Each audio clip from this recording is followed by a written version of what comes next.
ఇప్పుడు మనం 2024వ సంవత్సరం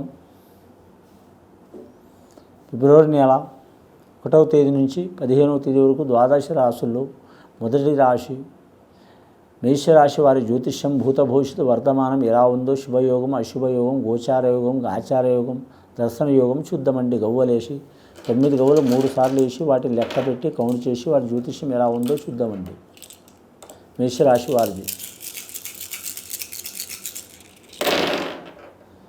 మేషరాశి వారికి 7 గవ్వలు పడ్డాయండి. మొత్తం ఏడుపు చాలా ఉంది వారి పేరు మీద. దయ్యాలు భూతాలు మంత్రాలు తంత్రాలు చెడుపు చేతబడులు ఏం పారవు కానీ నరదృష్టి ఎక్కువ ఉంటుందండి వారి పేరు మీద. నరదృష్టికి నాపరాయ పగిలిపోతుందండి. మనం ఎంత అండి మానవులం అంటే అసొంటి శ్రీ వెంకటేశ్వర స్వామి మీదనే నరదృష్టి పడితే మాత్రం కొండలు కోనలు కరిగిపోయినాయి, పగుళ్ళు అయినాయి. మనం ఎంత నరదృష్టి చాలా ఉంటుంది. నరదృష్టి ఎట్లా ఉంటుందంటే మాత్రం తినే అన్నం ఒంటికి పట్టదు, మనిషి బక్క అయిన అవుతాడు, లావైన అవుతాడు, లేకుంటే పిల్లల మీద ఎఫెక్ట్ ఉంటుంది, బాలయిష్ట దోషం ఉంటుంది, ధనాదాయం ఎంత సంపాదించినా బరకదు ఉండదు. ఇల్లు చూస్తే అడవి చూస్తే ఇల్లు అంటూ ఉంటుంది. సత్యహరిచంద్రుడు అంటూ సోళ్ళు కూడా మాత్రం వారికి సాగనీయరు. లాస్ట్కు మాత్రం శ్మశానంలో తిరిగేటట్టు చేస్తారు. అలాంటి నరదృష్టి ఉంది. కానీ ఆ శ్రీ వెంకటేశ్వర స్వామి దయ వలన వీరికి మంచి జరిగే అవకాశం ఉంది. కాబట్టి వీరు జాతకానికి మాత్రం వెంకటేశ్వర స్వామి దర్శనం చేయటం, శనేశ్వరుని పూజ చేయటం, నవగ్రహాన్ని పూజ చేయటం చాలా మంచిది. అన్నదానం, గోదానం, భూదానం, సువర్ణదానం, వస్త్రదానం వీరికి ఏది వీలైతే అది చేయటం చాలా మంచిది. కోట్లు లక్షలు వేసి చేయాలని కాదండి, ఎవరి శక్తి మందో వారు చేయాలి. వీరి మనస్తత్వం ఎలా ఉంటుందంటే పిల్లల కాడ పిల్లల బుద్ధి, పెద్దల కాడ పెద్దల బుద్ధి, ముసలుల కాడ ముసలుల బుద్ధి. క్రీడాకారులు రాణించే అవకాశం ఉంది. స్త్రీలైనా పురుషులైనా కళాకారులకు తిరుగు ఉండదు. పట్టిందల్లా బంగారం ఉంటుంది. నిర్మాతలకు, డైరెక్టర్లకు, అలాగే మాత్రం నటీనటులకు, సంగీత కళాకారులకు, గాయకులకు, అలాగే గీత రచయిత రాసేవారికి, అలాగే వీరి పేరు మీద చూడాలంటే మాత్రం కళాకారు అంటే వేలాది మంది రకాలు ఉంటారండి. వర్ధమాన కళాకారులు ఉంటారు, రంగస్థల కళాకారులు ఉంటారు, అలాగే మీడియా రంగం కళాకారులు ఉంటారు, టీవీ కళాకారులు ఉంటారు. వారికి అందరికీ చాలా వరకు శుభ ఫలితాలు కలిసి వచ్చే అవకాశాలు ఉన్నాయి. సప్త వర్ణాల గవ్వలు పడ్డాయి, సప్త సముద్రాల గవ్వలు పడ్డాయండి. అలాగే మాత్రం సప్త వారాల గవ్వలు పడ్డాయి, సప్త ఖండాల గవ్వలు పడ్డాయి.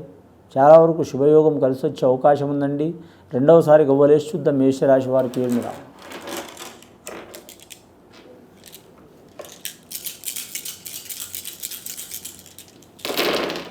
రెండవసారి గవ్వలేస్తే 4 గవ్వలు పడ్డాయండి. 7, 4.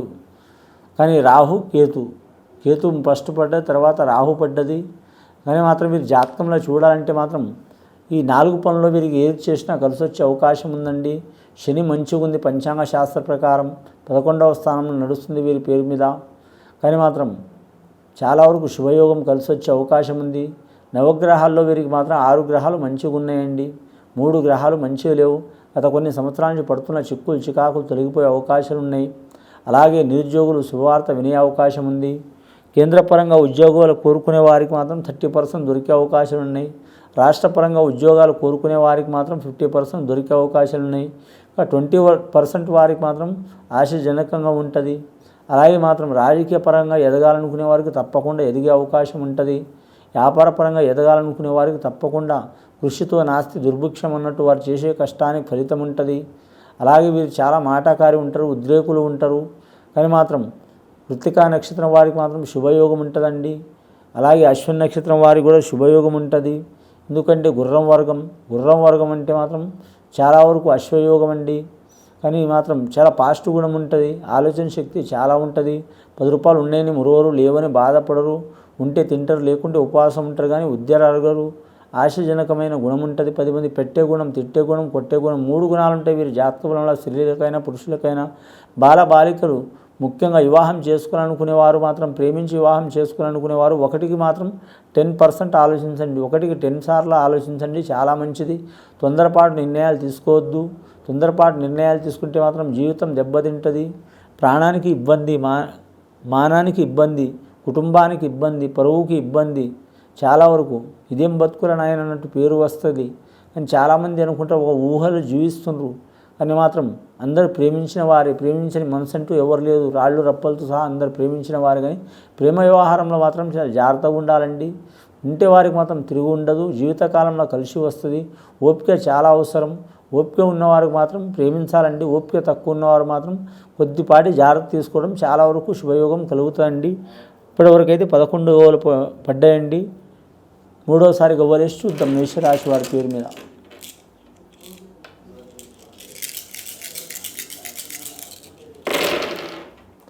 మూడోసారి గవ్వలేస్తే 6 గవ్వలు పడ్డాయండి. శుక్రమహారదశ గవ్వలు పడ్డాయి. చాలా శుభయోగం గవ్వలు పడ్డాయి.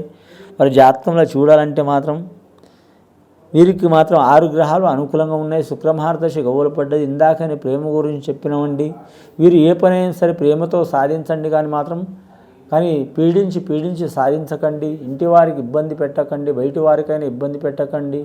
ఇబ్బంది పెట్టబడడం అంటే మాట పరంగా కానీ, చేతి పరంగా కానీ, లేదా మాత్రం ఏదో రకం మానసిక ఒత్తిడి పెట్టడం కానీ చేయకండి. చాలా వరకు మీ మాత్రం నిదానంగా నడిస్తే చాలా వరకు శుభయోగం ఉంటుందండి. పెద్దల ఆశీర్వాదం ఉంటుంది. తల్లిది కావచ్చు, తండ్రిది కావచ్చు, అన్నది కావచ్చు, అక్కది కావచ్చు, చెల్లెలది కావచ్చు, లేదా వయసులో పెద్ద ఉన్న వారిది కావచ్చు, ఆశీర్వాదం లభించే అవకాశం ఉంది. గవ్వలు వీరి జాతకానికి ఇందాక 11 గవ్వలు పడ్డాయండి. ఇప్పుడు 6 గవ్వలు పడ్డాయండి. మొత్తం 17 గవ్వలు పడ్డాయి. అష్టమ స్థానం గవ్వలు పడ్డాయి. అండ్ అష్టమ స్థానం గవ్వలు అంటున్నాం. సప్తమ స్థానం గవ్వలు పడ్డాయండి. సప్తవర్ణ యోగం చాలా వరకు మంచిగా ఉంది వీరి జాతక బలానికి. సప్తవర్ణ యోగం అంటే మాత్రం మొదటి వారం ఆదివారం అయిన నుంచి పడితే మాత్రం లాస్ట్ మొదలయ్యే ఆదివారం వరకు చాలా వరకు మంచిగా ఉంటుంది. ఆదివారం, సోమవారం, మంగళవారం, బుధవారం, గురువారం, శుక్రవారం, శనివారం వరకు చాలా వరకు శుభయోగం ఉంటుంది. ఇందులో వీరికి సోమవారం చాలా అనుకూలం ఉంటుంది. కానీ మాత్రం నూతన వస్తువులు తీసుకోవాలనుకునేవారు, లేదా గృహోపనయనాలు తీసుకోవాలనుకునేవారు, బండి తీసుకోవాలనుకునేవారు, లేదా ట్రాన్స్పోర్ట్ రంగంలో నడవాలనుకునేవారు చాలా వరకు మంచి ఫలితాలు కలుగుతాయి. మీరు జాతకంలో చూడాలంటే వాహనం పాతది కావచ్చు, కొత్తది కావచ్చు తీసుకోవాలనుకునేవారు కలిసి వస్తుంది. అలాగే వ్యాపారస్తులకు, ఇసుక వ్యాపారస్తులకు కలిసి వస్తుందండి. ఇసుక వ్యాపారం కావచ్చు, అలాగే సిమెంట్ వ్యాపారం కావచ్చు, స్టీల్ వ్యాపారం కావచ్చు, ధన వ్యాపారం కావచ్చు, వడ్డీ వ్యాపారం కావచ్చు, ఒక లిక్కర్ వ్యాపారం తప్ప, ఉప్పు వ్యాపారం తప్ప, రైలు వ్యాపారం తప్ప అన్ని వ్యాపారాలు కలిసి వస్తాయండి. కానీ అన్నదాత సుఖీభవ అన్నారు. తప్పకుండా అన్నదానం చేయండి. చాలా శుభ ఫలితాలు కలిసి వచ్చే అవకాశం ఉంది. కానీ గురు నేర్పిన విద్య చాలా వరకు వీరికి కలిసి వచ్చే అవకాశం ఉంది. ధనయోగం కలిసి వచ్చే అవకాశం ఉంది. గత కొన్ని సంవత్సరాల నుంచి పడుతున్న చికాకులు వెళ్ళిపోతాయి. ఈ మేషరాశి వారు మాత్రం ఖచ్చితంగా మాత్రం వారానికి ఒకసారి ఖచ్చితంగా 16 గవ్వలు పడ్డాయి కాబట్టి మాత్రం వారానికి ఒకసారి మాత్రం ఒక నియమం పెట్టుకోవాలండి. శుక్రవారం పాటించేవారు శుక్రవారం పాటించవచ్చు, గురువారం పాటించేవారు గురువారం పాటించవచ్చు, అలాగే శనివారం పాటించేవారు శనివారం పాటించవచ్చు, సోమవారం పాటించేవారు సోమవారం పాటించవచ్చు, మంగళవారం పాటించేవారు ఏదైనా ఒక దేవుడికి దేవతకు మాత్రం పాటించడం చాలా మంచిది. ఇది విని చూసి ఆచరించేవారు గొప్ప ఫలితాలు కలుగుతాయండి. శుభం భూయాత్.